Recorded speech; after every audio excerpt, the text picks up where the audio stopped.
प्यारे बच्चों, चलिए आज हम फिजिक्स के चैप्टर नंबर फर्स्ट के प्रकाश के अपवर्तन से रिलेटेड ऑब्जेक्टिव क्वेश्चंस करने वाले हैं।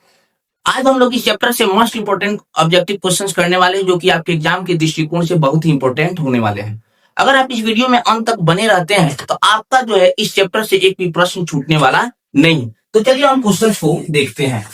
पहला क्वेश्चन है कि एक गोलीय दर्पण की फोकस दूरी प्लस 20 cm है, तो यह गोलीय दर्पण कैसा है? उत्तल, अवतल, समतल, इनमें से कोई नहीं, तो उत्तर, ऑप्शन नंबर ए।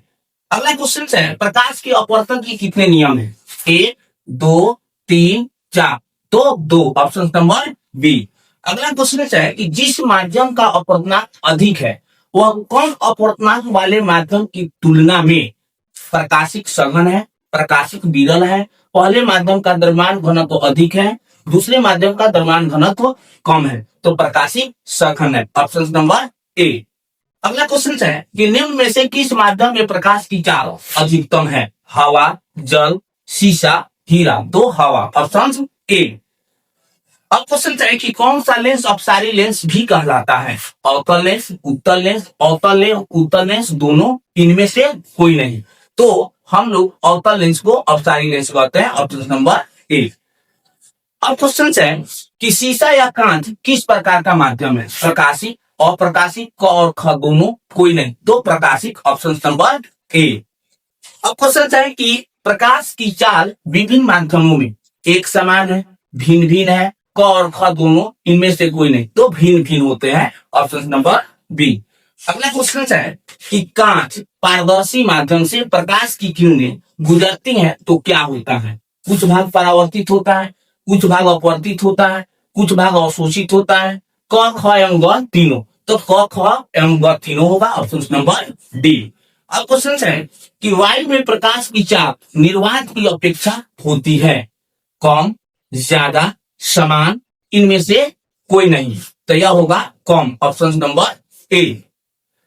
अगला क्वेश्चन है कि निम्न में से कौन सा पदार्थ लेंस बनाने के लिए प्रयुक्त नहीं किया जा सकता?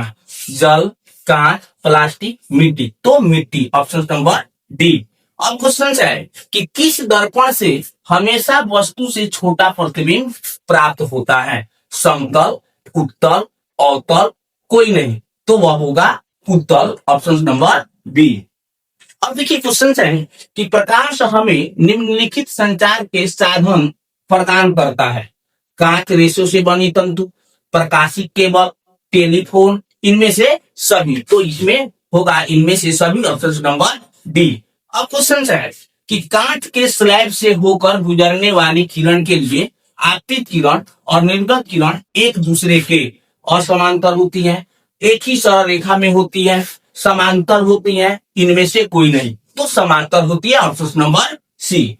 अगला क्वेश्चन है कि क्रांतिक कोण सघन माध्यम में वह आपतन कोण है जिसके लिए विरल माध्यम में अपवर्तन कोण 45 डिग्री है, 60 डिग्री है, 90 डिग्री है, 20 डिग्री है, तो वह होगा 90 डिग्री, ऑप्शन नंबर सी। अब देखिए क्वेश्चन है कि वायुमंडलीय अपवर्तन के कारण आकाश में चंद्रमा टिमटिमाते हैं, तारे टिमटिमाते हैं, अन्य ग्रह टिमटिमाते हैं, इनमें से कोई नहीं, तो तारे टिमटिमाते हैं, ऑप्शन नंबर बी। अब देखिए क्वेश्चन है कि आंखों में प्रवेश करने वाले तारे के प्रकाश फ्लक्स में निरंतर परिवर्तन के कारण तारों की स्थिति हमेशा बदलती है, जिससे आंखों को तारे दिखाई देते हैं, टिमटिमाते हुए, चमकते हुए, धुंधले होते हुए, इनमें से कोई नहीं, तो टिमटिमाते हुए, ऑप्शन नंबर ए होगा। अब क्वेश्चन है कि सूर्यास्त तथा सूर्योदय के समय वायुमंडलीय अपवर्तन के कारण सूर्य की स्थिति का पता चलता है, वास्तविक स्थिति का, आभासी स्थिति का, किसी स्थिति का नहीं, इनमें से कोई नहीं, तो आभासी स्थिति का, ऑप्शन बी। अगला क्वेश्चन है कि आवर्धन का ऋणात्मक मान बताता है कि वस्तु के सापेक्ष प्रतिबिंब उल्टा है, वस्तु के सापेक्ष प्रतिबिंब सीधा है, वस्तु से प्रतिबिंब छोटा है, वस्तु से प्रतिबिंब बड़ा है, तो वस्तु के सापेक्ष प्रतिबिंब उल्टा है, ऑप्शन नंबर ए।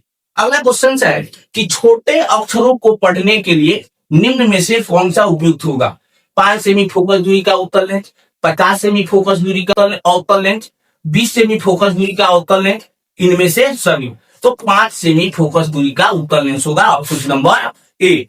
अब देखिए क्वेश्चन है कि वास्तविक वस्तु का आभासी प्रतिबिंब बनता है समतल दर्पण में, उत्तल दर्पण में, अवतल दर्पण में, इनमें से सभी। तो इनमें से सभी होगा ऑप्शन नंबर डी। अगला क्वेश्चन देखेंगे, वास्तविक वस्तु का वास्तविक प्रतिबिंब नहीं बनता है समतल दर्पण और उत्तल दर्पण में, अवतल दर्पण और उत्तल दर्पण में, समतल और अवतल दर्पण में, इनमें से कोई नहीं। तो समतल दर्पण और उत्तल दर्पण में ऑप्शन नंबर ए होगा। अगला क्वेश्चन है कि वस्तु से छोटा प्रतिबिंब बनता है अवतल दर्पण में, उत्तल दर्पण में, समतल दर्पण में, क ख दोनों में।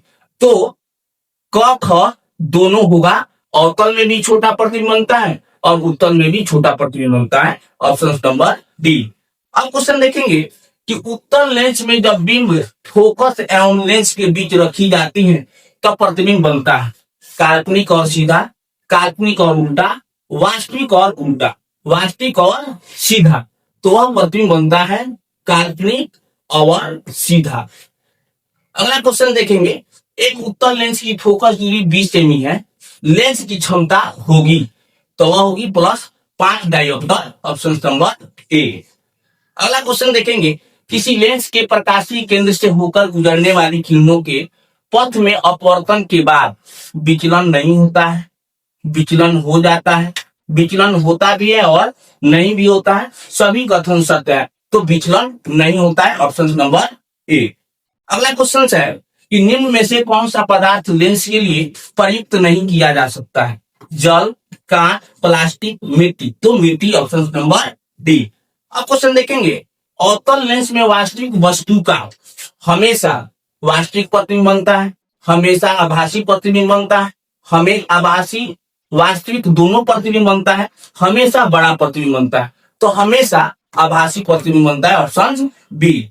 अब क्वेश्चन है कि 2D क्षमता वाले लेंस की फोकस दूरी है 50 cm, -50 cm, +20 cm, -20 cm। तो +50 cm, ऑप्शन नंबर ए।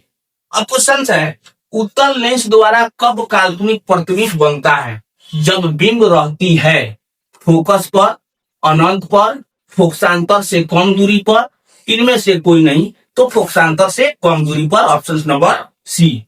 अब क्वेश्चन है कि जब कोई वस्तु अनंत पर रहता है तो उत्तल लेंस द्वारा इसका प्रतिबिंब बनता है फोकस तथा लेंस के बीच, फोकस पर, फोकस की दुगुनी दूरी पर, फोकस और अनंत के बीच। तो फोकस पर, ऑप्शन नंबर बी। अगला क्वेश्चन है कि मोटे लेंस की फोकस दूरी पतले लेंस की तुलना में होती है, कम होती है, अधिक होती है, बराबर होती है, इनमें से कोई नहीं।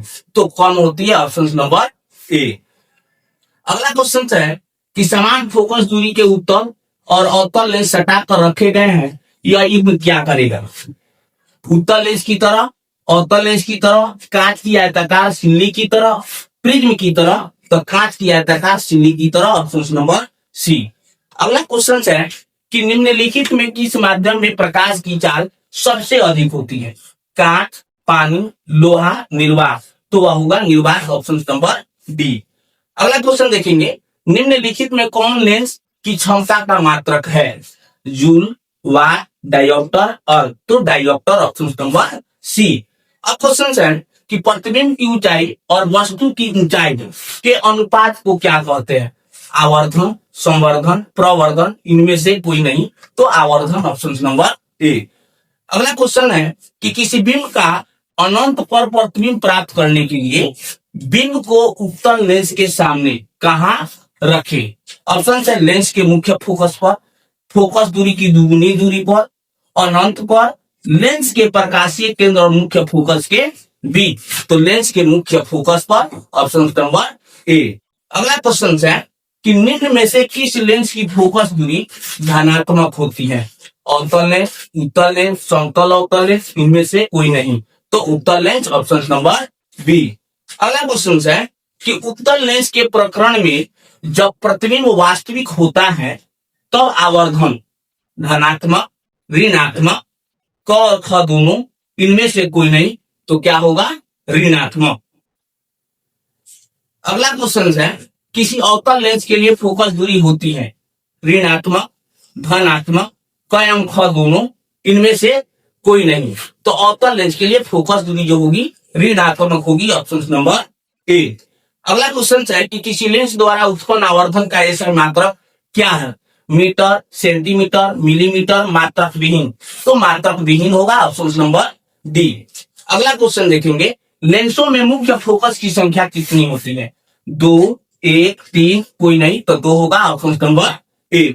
अब क्वेश्चन है कि किसी एक फोकस दूरी के लेंस की क्षमता पी होती है, तो 1/f की f की 1/p की p, तो वह होगा 1/f, ऑप्शन नंबर ए।